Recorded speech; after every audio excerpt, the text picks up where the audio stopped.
ఇది ఎక్కడ దిక్కుమాల పద్ధతిరా? ఓ టికెట్ ఇయ్యే. లేవనయ్యా. లేవంటే కుదరదు, యుద్ధం జరుగుద్ది. చెప్తే హౌస్ఫుల్.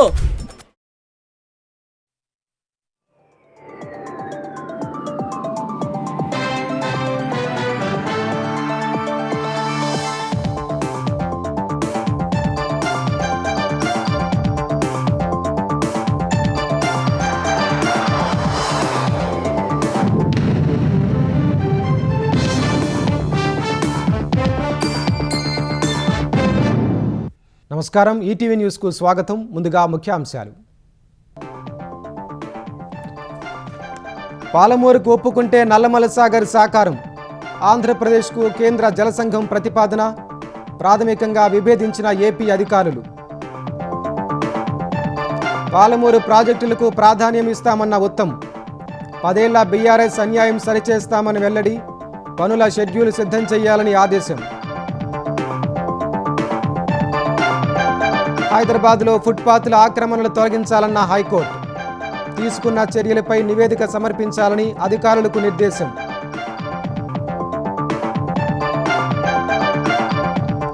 ఐదు రాష్ట్రాల్లో విస్తరించిన ఏపీ నకిలీ మద్యం మూలాలు. కీలక ఆధారాలు సేకరించిన సిట్. ప్రభుత్వ ఖజానాకు 9 కోట్లు నష్టం వాటిల్లినట్లు వెల్లడి.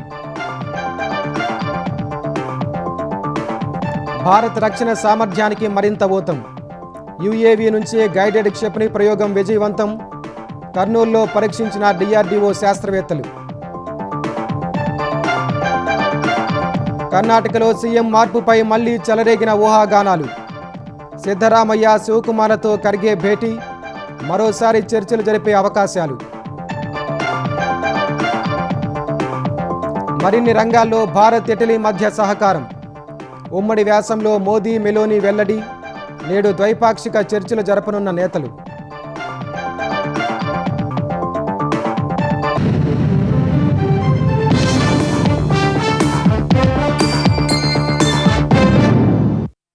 పాలమూరు రంగారెడ్డి ఎత్తిపోతలు, పోలవరం నల్లమల సాగర్, గోదావరి కావేరి అనుసంధానం ప్రాజెక్టులను మేళవిస్తూ కేంద్ర జలసంఘం సిడబ్ల్యూసి కొత్త ప్రతిపాదన తెరపైకి తెచ్చింది. పాలమూరు రంగారెడ్డి ఎత్తిపోతల ప్రాజెక్టుకు ఏపీ సహకరించి పోలవరం నల్లమల సాగర్ అనుసంధానానికి అవసరమైన 123 టీఎంసీల నికర జలాలు తీసుకోవచ్చని సూచించింది. అయితే ఈ వాదనతో ఆంధ్రప్రదేశ్ అధికారులు ప్రాథమికంగా విభేదించారు. ఆంధ్రప్రదేశ్ ప్రభుత్వం ప్రతిష్టాత్మకంగా భావిస్తున్న నల్లమల సాగర్ ప్రాజెక్టును కేంద్ర జలసంఘం పాలమూరు రంగారెడ్డితో ముడిపెట్టింది. పాలమూరు రంగారెడ్డి ఎత్తిపోతల పథకం చేపట్టిన తెలంగాణ ప్రభుత్వం నికర జలాల పునః కేటాయింపుల మేరకు పనులు చేస్తున్నట్లు చెప్తోంది. దీనికి వ్యతిరేకంగా ఆంధ్రప్రదేశ్ న్యాయపరంగా పోరాడుతోంది. పోలవరం నుంచి కృష్ణా డెల్టాకు మళ్లిస్తున్న 80 టీఎంసీల్లో ఎగువ రాష్ట్రాలకు వాటా ఉంది. అందులో 35 టీఎంసీలు మహారాష్ట్ర, కర్ణాటక ఇప్పటికే వాడుకుంటున్నాయి. మిగిలిన 45 టీఎంసీలను ఉమ్మడి ఆంధ్రప్రదేశ్ నాగార్జున సాగర్ ఎగువన కృష్ణా బేసిన్లో వినియోగించుకునేందుకు గోదావరి అవార్డు సమ్మతిస్తోంది. పోలవరం ద్వారా వచ్చే ఆ 45 టీఎంసీలు పాలమూరు రంగారెడ్డి ఎత్తిపోతలకు ఇచ్చేందుకు అంగీకరించాలన్నది సిడబ్ల్యూసి ప్రతిపాదించిన అంశాల్లో ఒకటి. తమ రాష్ట్రంలో చిన్ననీటి వనరులకున్న కేటాయింపుల్లో ఆదా చేసుకుని 45 టీఎంసీల నీటిని తాము పాలమూరు రంగారెడ్డికి వాడుకుంటామని తెలంగాణ చెప్తోంది. అందుకు అభ్యంతరం చెప్పొద్దని ఏపీకి సిడబ్ల్యూసి సూచించింది. ఇలా పాలమూరు రంగారెడ్డి సాకారమైతే పోలవరం నల్లమల సాగర్ అనుసంధానానికి తెలంగాణను ఒప్పించేలా తెలుగు రాష్ట్రాల మధ్య జల వివాదాల పరిష్కార కమిటీకి చైర్మన్ గా ఉన్న సిడబ్ల్యూసి చైర్మన్, కేంద్ర జలశక్తి కార్యదర్శి కాంతారావు సమక్షంలో ఈ ప్రతిపాదనలు చేశారు. ఆంధ్రప్రదేశ్, తెలంగాణ రాష్ట్రాలు ఇందుకు అంగీకరిస్తే ముందుకు సాగొచ్చన్నారు. పోలవరం నల్లమల సాగర్ అనుసంధాన ప్రాజెక్టును వరద జలాలతో చేపడతామని ఆంధ్రప్రదేశ్ ప్రతిపాదించింది. పోలవరం నుంచి 200 టీఎంసీల వరద జలాలు మళ్లించాలనేది ప్రణాళిక. ఇందుకు ప్రాథమిక అనుమతుల కోసం సిడబ్ల్యూసికి ఇప్పటికే నివేదించింది. ప్రీ ఫీజిబిలిటీ నివేదికను సిడబ్ల్యూసి ఆమోదిస్తే తదుపరి అడుగులు పడతాయి. అయితే వరద జలాలపై ప్రాజెక్టులకు అనుమతులు ఎలా ఇస్తామని సిడబ్ల్యూసి ప్రశ్నిస్తోంది. తాజాగా ఆ సంఘం చైర్మన్ ఇచ్చిన ప్రెజెంటేషన్లో 123 టీఎంసీల నికర జలాలు ఎలా సమకూర్చొచ్చో పేర్కొన్నారు. కేంద్ర జాతీయ జల అభివృద్ధి సంస్థ ఇచ్చంపల్లి నుంచి కావేరీ వరకు నదుల అనుసంధానాన్ని ప్రతిపాదిస్తోంది.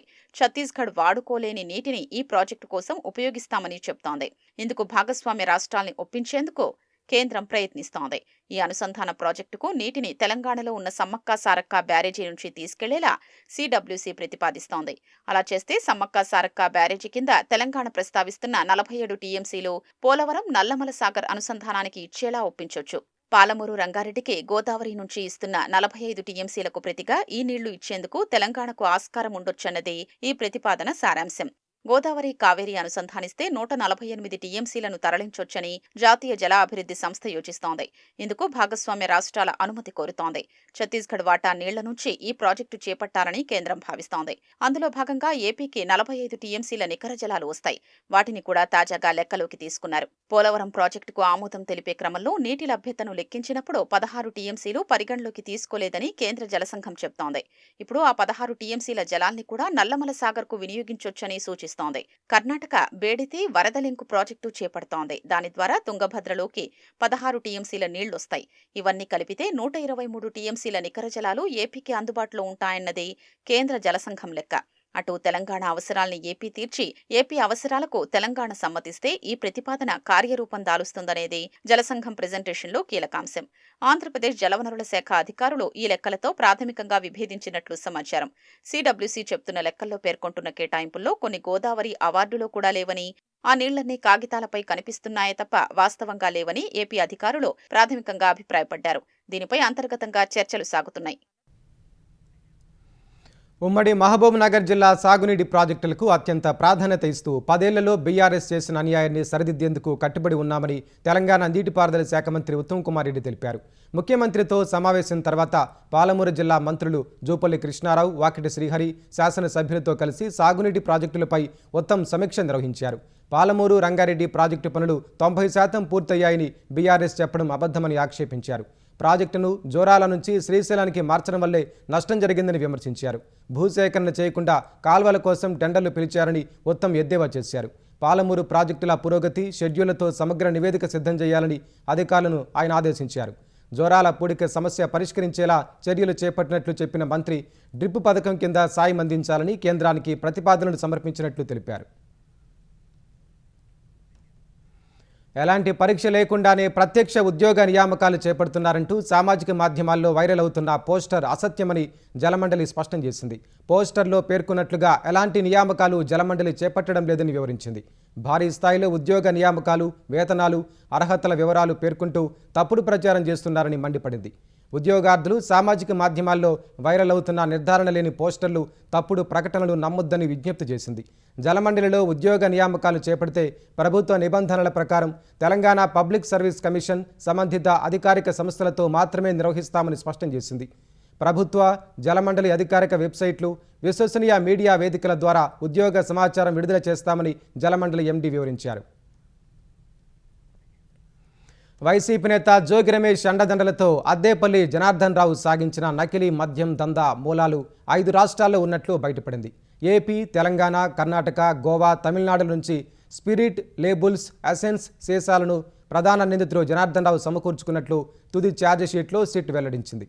నకిలీ మద్యాన్ని వివిధ బ్రాండ్ల పేరుతో విక్రయించడం వల్ల ప్రభుత్వ ఖజానాకు 9 కోట్లు నష్టం వాటిల్లినట్లు ప్రాథమికంగా గుర్తించింది.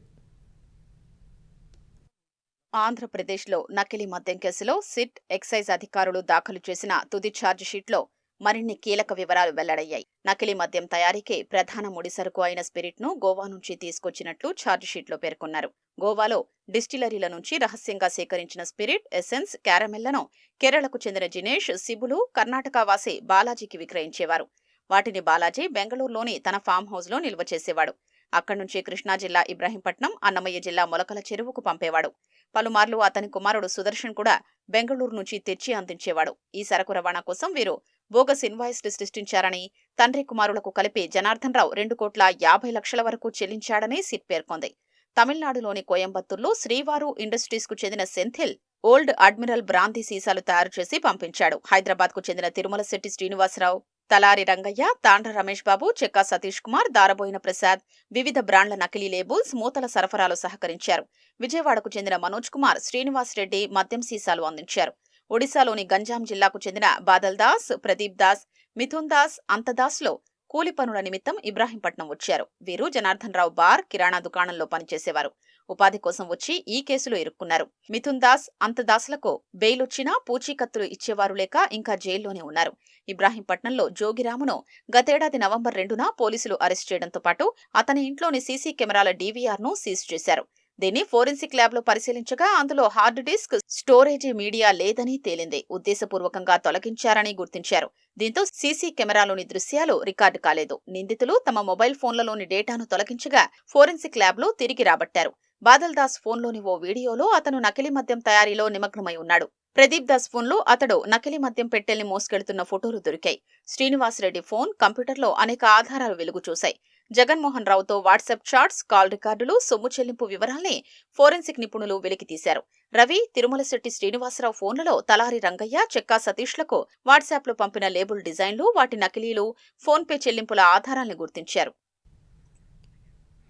గ్రామాల్లో పంచాయతీ భూములు, పోరంబోకు స్థలాలు, పశువుల మేత మైదానాలు, శ్మశాన వాటికలపై ప్రత్యేకంగా సర్వే చేయాలని ఆంధ్రప్రదేశ్ ఉప ముఖ్యమంత్రి పవన్ కళ్యాణ్ అధికారులను ఆదేశించారు. తద్వారా పంచాయతీ భూములకు రక్షణ కల్పించడం సహా ప్రతి గ్రామం స్వయం సమృద్ధి సాధించేలా కొత్త ఆదాయ వనరులు సృష్టించవచ్చని చెప్పారు. పంచాయతీరాజ్, గ్రామీణాభివృద్ధి శాఖ ఉన్నతాధికారులతో పవన్ సమీక్ష నిర్వహించారు. పల్లె పండుగ ద్వారా గ్రామాల్లో జరుగుతున్న ప్రగతిపై చర్చించారు. మ్యాజిక్ డ్రైన్స్ విధానాన్ని మరిన్ని ఎక్కువ గ్రామాల్లో ప్రవేశపెట్టాలని ఆదేశించారు. మారుమూల గిరిజన గ్రామాల్లో కూడా పరిశుభ్రతను పెంచేందుకు ఈ సరికొత్త డ్రైనేజీ వ్యవస్థను అందుబాటులోకి తేవాలన్నారు. ఉపాధి హామీ మార్గదర్శకాల ప్రకారం అనుమతించిన పనులను మాత్రమే గ్రామాల్లో చేపట్టాలని అధికారులకు పవన్ కళ్యాణ్ స్పష్టం చేశారు. బీసీలను వ్యాపారవేత్తలుగా తీర్చిదిద్దడమే లక్ష్యమని ఆంధ్రప్రదేశ్ బీసీ సంక్షేమ శాఖ మంత్రి సవిత స్పష్టం చేశారు. 1000 కోట్ల రూపాయలతో ఆదరణ 3.0 పథకానికి శ్రీకారం చుడుతున్నామని వెల్లడించారు. సచివాలయంలో ఆదరణ 3.0 పథకంపై మంత్రి సవిత సమీక్ష నిర్వహించారు. ఆదరణ 3.0 కింద కుల వృత్తులకు సాంకేతిక పరికరాలు అందజేస్తామని వెల్లడించారు. లబ్ధిదారులు వృత్తి నైపుణ్యం పెంచుకునేలా ప్రత్యేక శిక్షణ ఇవ్వనున్నట్లు మంత్రి తెలిపారు. లబ్ధిదారులకు 10 నుంచి 50 వేల వరకు ఆదాయం వచ్చేలా యూనిట్లు ఏర్పాటు చేస్తామన్నారు. ఆదరణ ఉత్పత్తులకు మార్కెటింగ్ సౌకర్యం ప్రభుత్వమే కల్పిస్తుందని ఆమె వివరించారు. కర్ణాటకలో సీఎం మార్పుపై ఊహాగానాలు జోరందుకున్న వేళ కాంగ్రెస్ అధ్యక్షుడు మల్లికార్జున ఖర్గే, ముఖ్యమంత్రి సిద్ధరామయ్య, ఉప ముఖ్యమంత్రి డీకే శివకుమార్లతో అత్యవసర చర్చలు జరిపినట్లు ఆ పార్టీ వర్గాలు వెల్లడించాయి. సోమవారం కేరళలో వీడి సతీశన్ ప్రమాణ స్వీకార కార్యక్రమానికి హాజరైన ఖర్గే, సిద్ధరామయ్య, శివకుమార్ ఒకే విమానంలో బెంగళూరు చేరుకున్నారు. అనంతరం బెంగళూరులో కర్ణాటక ఇంధన శాఖ మంత్రి కేజే జార్జ్ నివాసంలో ముగ్గురు నాయకులు అనధికారికంగా సమావేశమై సుదీర్ఘ చర్చలు జరిపినట్లు సమాచారం. రాజకీయ సమీకరణాలతో పాటు ముఖ్యమంత్రి మార్పు ప్రచారంపై ఖర్గే వారితో చర్చించినట్లు తెలుస్తోంది. ఇటీవల బెంగళూరులో సీఎం డీకే శివకుమార్ అని రాసి ఉన్న పోస్టర్ దర్శనమివ్వడంతో సీఎం మార్పుపై మళ్లీ ఊహాగానాలు మొదలయ్యాయి. కర్ణాటకలో కాంగ్రెస్ అధికారంలోకి వచ్చాక సీఎం పదవి విషయంలో సిద్ధరామయ్య, డీకే శివకుమార్ మధ్య వివాదం నడుస్తోంది. గతేడాది నవంబర్లో ప్రభుత్వం ఏర్పడి 2.5 ఏళ్లు పూర్తి కాగా ఈ వివాదం మరింత ముదిరింది. ఒప్పందం ప్రకారం సీఎం పీఠాన్ని డీకే శివకుమార్కు అప్పగించాలని ఆయన వర్గం పట్టుబడుతోంది. నాయకత్వ మార్పుపై అధిష్టానం స్పష్టమైన ప్రకటన చేయాలని కర్ణాటకకు చెందిన కొందరు కాంగ్రెస్ కీలక నేతలు ఒత్తిడి తెస్తున్నట్లు సమాచారం. ప్రస్తుతం కాంగ్రెస్ పార్టీ ప్రధాన కార్యదర్శి కేసీ వేణుగోపాల్ వ్యక్తిగత పర్యటనలో ఉన్నారు. ఆయన ఢిల్లీకి తిరిగొచ్చాక సీఎం మార్పుపై తుది విడత చర్చలు జరిగే అవకాశం ఉంది. భారత్, ఇటలీలు మరింత సుదృఢ బంధాన్ని కాంక్షిస్తున్నాయి. వాణిజ్యం, ఇంధనం, రక్షణ, శాస్త్ర సాంకేతిక రంగాల్లో సహకారాన్ని కొత్త పంతులు తొక్కించాలని కోరుకుంటున్నాయి. ఈ లక్ష్యాల సాధనకు అంకిత భావంతో కృషి చేస్తున్నట్లు ప్రధాని నరేంద్ర మోదీ, ఇటలీ ప్రధాని జార్జియా మెలోని ప్రకటించారు. నరేంద్ర మోదీ ఇటలీ పర్యటన నేపథ్యంలో ఇరువురు ప్రధానులు తమ దేశాల ప్రజలనుద్దేశించి ఉమ్మడిగా వ్యాసం రాశారు. భారత్, ఇటలీ సంబంధాలు నిర్ణయాత్మక దశకు చేరుకున్నాయని ప్రధాని నరేంద్ర మోదీ, ఇటలీ ప్రధాని జార్జియా మెలోని వెల్లడించారు. అంతర్జాతీయ వ్యవస్థ గణనీయ మార్పులకు లోనవుతున్న దశలో భారత్, ఇటలీల మధ్య అనుబంధం నిరంతర రాజకీయ, వ్యవస్థాగత వినిమయంతో కూడుకున్న భాగస్వామ్యంగా మారిందని తెలిపారు. భారత ఆర్థిక పురోగతిని, ఇంజనీరింగ్ ప్రతిభను, విస్తృతిని ఇటలీ సామర్థ్యంతో బలంగా మేళవించాలనే లక్ష్యాన్ని నిర్దేశించుకున్నామని వెల్లడించారు. ఖగోళ రంగంలో కూడా భారత్, ఇటలీ సహకరించుకుంటున్నాయని తెలిపారు. అంతరిక్ష పరిశోధన, ఉపగ్రహ సాంకేతిక పరిజ్ఞానంలో భారత్ గణనీయ ప్రగతి సాధించిందని వివరించారు. ఈ పురోగతిని ఏరోస్పేస్ రంగంలో ఇటలీ సాధించిన సామర్థ్యానికి జోడిస్తే అది తదుపరి తరం సాంకేతిక పరిజ్ఞాన అభివృద్ధికి, ఎన్నో అవకాశాలతో కూడుకున్న ఉమ్మడి శాస్త్రీయ కార్యకలాపాలకు దారితీస్తుందని అభిప్రాయపడ్డారు. భారత్, ఇటలీలో రక్షణ, భద్రత, వ్యూహాత్మక, సాంకేతిక పరిజ్ఞాన అభివృద్ధిలో పరస్పరం సహకరించుకోవాలని కోరుకుంటున్నాయని ఇరువురు ప్రధానులు వెల్లడించారు. భారత్, ఇటలీల సహకారానికి ఇంధన రంగం కీలక స్తంభమని తెలిపారు. గ్రీన్ హైడ్రోజన్ ఎగుమతుల కేంద్రంగా మారేందుకు భారత్కు సామర్థ్యం ఉందని, పునరుత్పాదక మౌలిక సదుపాయాల రంగంలో సాంకేతిక పురోగతి సాధించిన ఇటలీకి ఇది అద్భుత అవకాశాన్ని కల్పిస్తోందన్నారు. భౌతిక, డిజిటల్ మానవ అనుబంధాలు భారత్, ఇటలీలను బలంగా కలిపి ఉంచే సూత్రాలుగా పనిచేస్తున్నాయని పేర్కొన్నారు. ఐరోపా సమాఖ్యతో భారత్ కుదుర్చుకున్న స్వేచ్ఛా వాణిజ్య ఒప్పందం ఇరువైపులా పెట్టుబడులు, వ్యాపారాల అభివృద్ధికి బాటలు వేసిందని తెలిపారు. భారత్, ఇటలీ మధ్య 2029 నాటికి 20 బిలియన్ యూరోల వాణిజ్యం దాటాలని ఆశిస్తున్నట్లు మోదీ, మెలోనీ వెల్లడించారు. సాంకేతిక పరిజ్ఞానం నవీకరణ ఇరు దేశాల భాగస్వామ్యానికి గుండెకాయ లాంటిదని అభిప్రాయపడ్డారు. కృత్రిమ మేధ, క్వాంటం కంప్యూటింగ్, అత్యాధునిక ఉత్పత్తి విధానాలు, కీలక ఖనిజాలు, డిజిటల్ మౌలిక సదుపాయాలు తదితర రంగాల్లో చోటు చేసుకుంటున్న పురోగతి ఇరు దేశాల్లో సాంకేతిక విప్లవానికి ఊపిరులు ఊదుతోందన్నారు. నవ్యతకు పెద్దపీట వేస్తున్న భారతీయ పారిశ్రామిక వాతావరణం, ఇటలీకి ఉన్న ఆధునిక పారిశ్రామిక సామర్థ్యాలు ఈ రంగాల్లో ఇరు దేశాల సహకారానికి సహజ బాంధవ్యాన్ని, వ్యూహాత్మకతను ఆపాదించాయని తెలిపారు. కృత్రిమ మేధ అభివృద్ధి బాధ్యతాయుతంగా, మానవ కేంద్రీకృతంగా సాగేందుకు భారత్, ఇటలీలు పరస్పరం సహకరించుకుంటున్నాయని వెల్లడించారు. నార్వే పర్యటన ముగించుకుని ప్రధాని నరేంద్ర మోదీ ఇటలీ చేరుకున్నారు. రోమ్లో ఇటలీ ఉప ప్రధాని ఆంటోనియో తజాని మోదీకి స్వాగతం పలికారు. నేడు ఇటలీ అధ్యక్షుడు సెర్గియో, ఇటలీ ప్రధాని జార్జియా మెలోనీతో ప్రధాని మోదీ చర్చలు జరపనున్నారు. హైదరాబాద్లో ఫుట్పాత్లపై ఆక్రమణలను తొలగించేందుకు చర్యలు ముమ్మరం చేయాలని జీహెచ్ఎంసీ ట్రాఫిక్ అధికారులను తెలంగాణ హైకోర్టు ఆదేశించింది. ఒకసారి ఆక్రమణలు తొలగించాక మళ్లీ ఆక్రమించుకోకుండా చర్యలు తీసుకోవాలని ఆదేశించింది. ఫుట్పాత్ల ఆక్రమణల తొలగింపునకు తీసుకున్న చర్యల పురోగతిపై నివేదిక ఇవ్వాలని విచారణను జూన్ 9కి వాయిదా వేసింది. హైదరాబాద్ ఇతర పట్టణాల్లో రోడ్లు సక్రమంగా ఉండటం లేదని, పాదచారులకు సౌకర్యవంతంగా ఉండేందుకు ఫుట్పాత్లపై ఆక్రమణలు తొలగించేలా ఆదేశించాలని హైకోర్టులో 3 పిటిషన్లు దాఖలు చేశారు. మెరుగైన రోడ్లు లేవని, పాదచారుల బాటలు చెత్తా చెదారంతో నిండిపోతున్నాయని పిటిషనర్ తరపు న్యాయవాది కోర్టుకు తెలిపారు. చాలా చోట్ల ఫుట్పాత్లు ఉండటం లేదని, ఉన్నవి ఆక్రమణలకు గురవుతున్నాయని కోర్టు దృష్టికి తీసుకెళ్లారు. ఫిబ్రవరిలో హైకోర్టు ఇచ్చిన ఉత్తర్వుల మేరకు ఫుట్పాత్లపై ఆక్రమణల తొలగింపునకు స్పెషల్ డ్రైవ్ చేపట్టినట్లు జీహెచ్ఎంసీ తరపు న్యాయవాది తెలిపారు. వాదనలు నమోదు చేసిన న్యాయమూర్తి ఆక్రమణల తొలగింపు చర్యలను ముమ్మరం చేయాలని traffic police joint CP, GHMC కమిషనర్లను ఆదేశించారు. రాబోయే జీహెచ్ఎంసీ ఎన్నికల్లో బీజేపీ ఘన విజయం సాధిస్తుందని ఆ పార్టీ తెలంగాణ అధ్యక్షుడు రామచంద్రరావు అన్నారు. జీహెచ్ఎంసీలో విజయం తెలంగాణలో బీజేపీ ప్రభుత్వం ఏర్పాటుకు మార్గం సుగమం చేస్తుందన్నారు. బీజేపీ సెంట్రల్ జిల్లా కార్యాలయంలో మోర్చాల అధ్యక్షులు, ముఖ్య నేతలతో రామచంద్రరావు సమావేశమయ్యారు. సెప్టెంబర్ లేదా అక్టోబర్లో జీహెచ్ఎంసీ ఎన్నికలు జరిగే అవకాశం ఉందన్నారు. కార్యకర్తలు క్రమశిక్షణ, ఐక్యతతో బూత్ స్థాయిలో పనిచేయాలని సూచించారు. ప్రజలతో కలిసిమెలిసి పనిచేసే కార్యకర్తలకే టికెట్లు ఇస్తామని స్పష్టం చేశారు. మనకు మంచి ఛాన్సెస్ ఉన్నాయి. మొన్న మోదీ గారి ప్రోగ్రాము హైదరాబాద్ సిటీ నుంచి బ్రహ్మాండమైనటువంటి రెస్పాన్స్ వచ్చింది. ప్రజల్లో బీజేపీ ఉన్నది.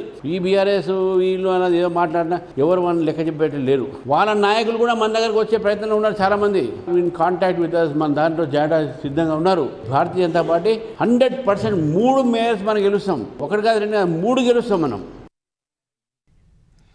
తెలంగాణ వ్యాప్తంగా పలు చోట్ల కురిసిన అకాల వర్షం రైతులను నిండా ముంచింది. మెదక్ జిల్లాలో ఒక్కసారిగా కురిసిన భారీ వర్షానికి కల్లాల్లో ఆరబోసిన ధాన్యం నీటిపాలైంది. కాంటా పెట్టిన ధాన్యం బస్తాలు తడిచిపోయాయి.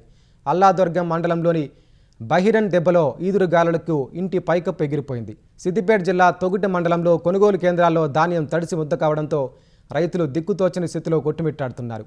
మక్కల కొనుగోలులో జాప్యాన్ని నిరసిస్తూ జగిత్యాల జిల్లా మెట్పల్లి వ్యవసాయ మార్కెట్ ముందు రైతులు ఆందోళనకు దిగారు. మక్కలు తెచ్చి నెల రోజులవుతున్న కారణాలు చూపుతూ జాప్యం చేస్తున్నారని ఆగ్రహం వ్యక్తం చేశారు. భద్రాద్రి కొత్తగూడెం జిల్లా ఇల్లందు మండలం కొమరారంలో మొక్కజొన్న లోడ్ ఆలస్యంతో 2 రోజులుగా పడిగాపులు కాస్తున్నామని రైతులు ఆవేదన వ్యక్తం చేశారు.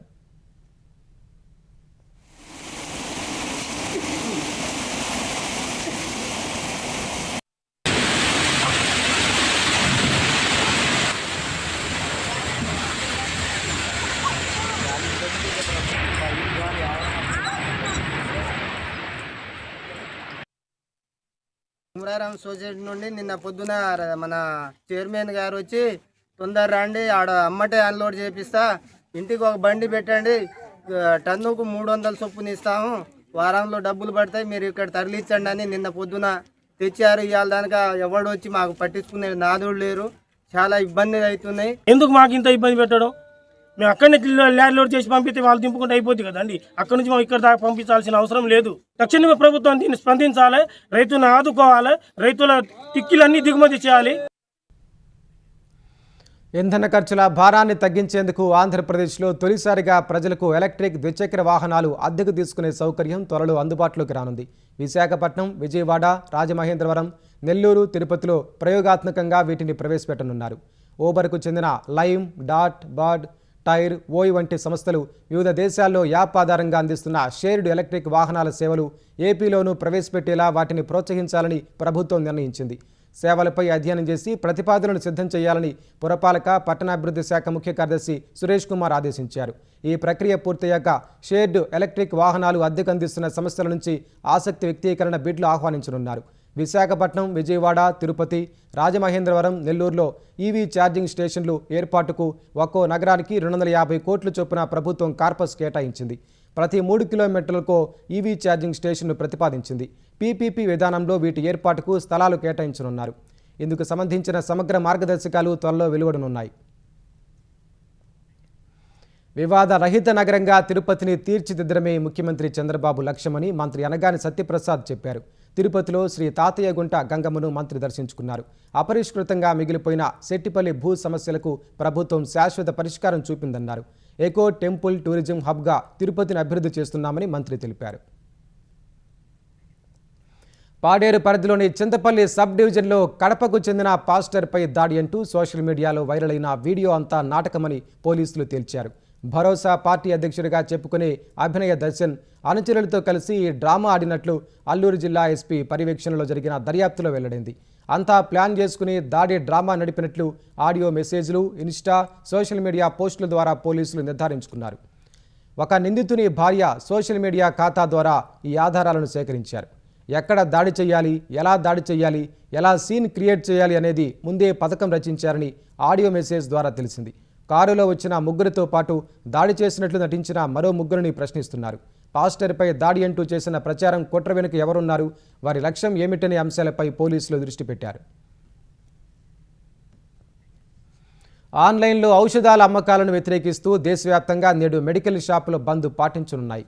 All India organisation of chemist and druggist పిలుపు మేరకు మందుల దుకాణాలు బంద్లో పాల్గొంటున్నాయి. ఆన్లైన్లో నకిలీ, ప్రమాదకర మందులు సరఫరా చేస్తున్నారని, ప్రజల ఆరోగ్యం దృష్టిలో పెట్టుకుని ఆన్లైన్ సేవలు నిలుపుదల చేయాలని మందుల దుకాణాల సంఘం ప్రతినిధులు డిమాండ్ చేస్తున్నారు. నేడు దేశవ్యాప్తంగా 12.40 లక్షలకు పైగా మెడికల్ షాపులు మూతపడనున్నాయి. ప్రజలకు ఇబ్బంది కలగకుండా చర్యలు తీసుకుంటున్నట్లు అధికారులు చెబుతున్నారు. గుర్తించిన మెడికల్ షాపులు, ఆసుపత్రులు, క్లినిక్స్, నర్సింగ్ హోమ్స్లో మెడికల్ షాపులు, ప్రభుత్వ ఆసుపత్రుల ఆవరణలోని జనరిక్ మెడికల్ షాపులు తెరిచే ఉంటాయని అధికారులు తెలిపారు. బరాకా అణువిద్యుత్ కేంద్రంపై డ్రోన్ దాడి ఇరాక్ భూభాగం నుంచి జరిగిందని యుఏఈ రక్షణ మంత్రిత్వ శాఖ తెలిపింది. ఇరాన్ మద్దతున్న షియా మిలిటెంట్లు ఈ దాడులకు పాల్పడి ఉంటారని అనుమానం వ్యక్తం చేసింది. ఈ నెల 17న యుఏఈలోని బరాకా అణువిద్యుత్ కేంద్రం సమీపంలో డ్రోన్ దాడి జరిగింది. దాడి కారణంగా ప్లాంట్ ఆవరణలోని ఎలక్ట్రికల్ జనరేటర్ వద్ద మంటలు చెలరేగాయి. ప్లాంట్ లోపల ప్రధాన అణు రియాక్టర్లకు నష్టం జరగలేదని యుఏఈ స్పష్టం చేసింది. ఇరాన్పై ఇజ్రాయెల్, అమెరికా దాడులకు వ్యతిరేకంగా ఇరాక్లోని షియా మిలిటెంట్లు అరబ్ దేశాలను లక్ష్యంగా చేసుకుని డ్రోన్ దాడులు చేశారు.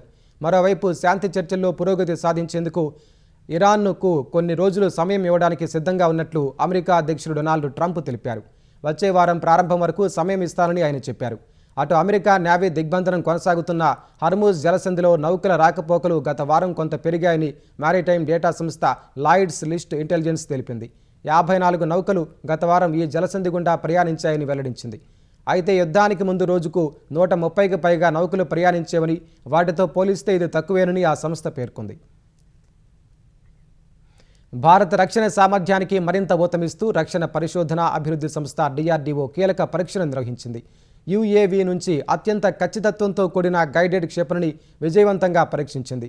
Unmanned aerial vehicle launch precision guided missile V3 అనే ఈ అస్త్రాన్ని ఆంధ్రప్రదేశ్లోని కర్నూలులో ఉన్న DRDO పరీక్షా కేంద్రం నుంచి ప్రయోగించారు. ఇందులో నింగి నుంచి నేల, నింగి నుంచి నింగిలోకి లక్ష్యాలను ఛేదించే వెర్షన్లను పరీక్షించారు. తద్వారా ఈ అస్త్రం నేల మీద ఉన్న యుద్ధ ట్యాంకులు, ఆకాశంలోని డ్రోన్లు, హెలికాప్టర్లను నేలకూల్చే సామర్థ్యాన్ని చాటింది. తాజా పరీక్షలతో ఈ క్షిపణి తుది అభివృద్ధి దశ పూర్తయినట్లేనని అధికారులు తెలిపారు. ULPGM V3ని హైదరాబాద్లోని DRDO ప్రయోగశాల రీసెర్చ్ సెంటర్ ఇమారత్ అభివృద్ధి చేసింది. DRDL సహా దేశంలోని పలు ఇతర ల్యాబ్లు ఈ కసరత్తులతో పాలుపంచుకున్నాయి. దేశంలో ఆర్థిక తుపాను ముంచుకొస్తోందని కాంగ్రెస్ అగ్రనేత రాహుల్ గాంధీ చేసిన ఆరోపణలను బీజేపీ కేంద్ర ఆర్థిక మంత్రి నిర్మలా సీతారామన్ ఖండించారు. ప్రజల్లో భయాందోళనలు సృష్టించడం మానుకోవాలని కాంగ్రెస్కు సీతారామన్ సూచించారు. 2014 నుంచి ప్రధాని నరేంద్ర మోదీ నేతృత్వంలోని తమ ప్రభుత్వం సమాజంలోని అన్ని వర్గాలకు సేవలందిస్తోందని ఎక్స్లో పోస్ట్ చేశారు. రైతులు, పేదలు, మహిళలు, యువత, ఎంఎస్ఎంఈలు తమ పాలన వ్యవస్థకు మూలస్తంభాలని పేర్కొన్నారు. 58 కోట్ల జన్ధన్ ఖాతాలు, 57 కోట్ల ముద్రా రుణాలు, కోటి స్వనిధి ఖాతాలు అదానీ, అంబానీల కోసం ప్రారంభించామా అని ప్రశ్నించారు. పీఎం గరీబ్ కళ్యాణ్ అన్న Yojana, PM Vishwakarma Yojana, PM internship scheme, PM Kisan పథకాలు అదానీ, అంబానీల కోసం ఉద్దేశించినవా అని నిర్మలా సీతారామన్ నిలదీశారు. దేశ ఆర్థిక వ్యవస్థపై తప్పుడు సమాచారం వ్యాప్తి చేస్తూ గందరగోళం సృష్టించేందుకు రాహుల్ గాంధీ ప్రయత్నిస్తున్నారని బీజేపీ మండిపడింది. ప్రపంచవ్యాప్తంగా ప్రతికూల పరిస్థితులు ఉన్నప్పటికీ ప్రధాని మోదీ నాయకత్వంలో భారత ఆర్థిక వ్యవస్థ పురోగమిస్తోందని తెలిపింది. IMF చీఫ్ ఇటీవల ఇదే విషయం చెప్పారని పేర్కొంది.